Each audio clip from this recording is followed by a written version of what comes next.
नमस्कार दोस्तों। इसराइल और हमास ग्रुप के बीच कॉन्फ्लिक्ट चल रहा है। ये न्यूज तो आपके कानों पर आ ही चुकी होगी। इसी को रिजॉल्व करने के लिए यूनाइटेड नेशन की जनरल असेंबली ने जॉर्डन द्वारा ड्राफ्टेड रेजोल्यूशन को अपनाया, जिसमें इस कॉन्फ्लिक्ट को खत्म करने के लिए इमीडिएट ह्यूमन वेलफेयर का प्रस्ताव है, जिसका 121 देशों ने समर्थन किया, मतलब इसके फेवर में वोट किया, जबकि 44 कंट्रीज ने वोट ही नहीं किया और 14 कंट्रीज ने इसके खिलाफ वोट किया, मतलब इसको अपोज किया। भारत उन देशों में से था जिन्होंने वोट ही नहीं किया। जब ये प्रस्ताव इजराइल और गाजा स्ट्रिप के बीच युद्ध को रोकने के लिए था, तो भारत ने वोट क्यों नहीं किया और इसका क्या रीजन है, आइए जानते हैं इस वीडियो में।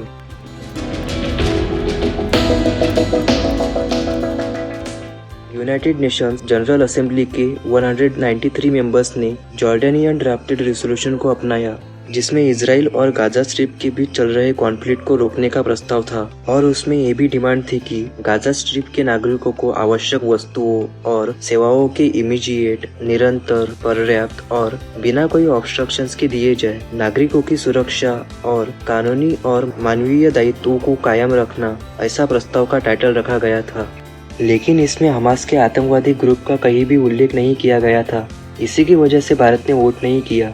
संयुक्त राष्ट्र में भारत की डिप्यूटी परमानेंट रिप्रेजेंटेटिव एम्बेसडर योजना पटेल ने वोट का एक्सप्लेनेशन देते हुए कहा कि ऐसी दुनिया में जहां मतभेदों और विवादों को बातचीत के जरिए हल किया जाना चाहिए, वहां पर ऐसे हिंसा का सहारा लेने पर हमें गहराई से चिंतित होना चाहिए, वह भी तब जब यह इतने बड़े स्केल और इंटेंसिटी के साथ हो रहा है। यह बेसिक ह्यूमन वैल्यूज का अपमान है।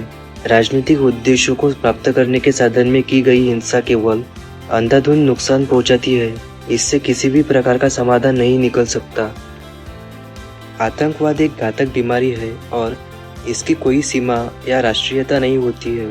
दुनिया को ऐसे आतंकवादी कृत्यों को किसी भी तरह बढ़ावा देने की कोशिश नहीं करनी चाहिए, बल्कि सभी मतभेदों को दूर रख के एकजुट होकर आतंकवाद के प्रति जीरो टॉलरेंस के दृष्टिकोण को अपनाना चाहिए।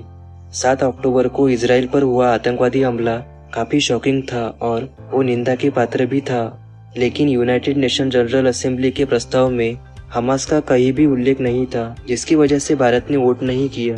भारत ने आशा व्यक्त की थी कि जनरल असेंबली के विचार विमर्श से टेरर और वायलेंस के खिलाफ एक स्पष्ट संदेश जाएगा और हमारे सामने मौजूद ह्यूमैनिटेरियन क्राइसिस को एड्रेस करते हुए डिप्लोमेसी और बातचीत की संभावना का विस्तार होगा।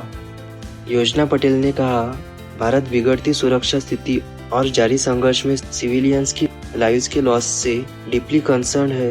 उन्होंने आगे कहा कि भारत ने इस प्रयास में भी योगदान दिया है। भारत ने पैलेस्टाइन के लोगों के लिए दवाइयों और इक्विपमेंट सहित 38 टन ह्यूमैनिटेरियन गुड्स भेजा है।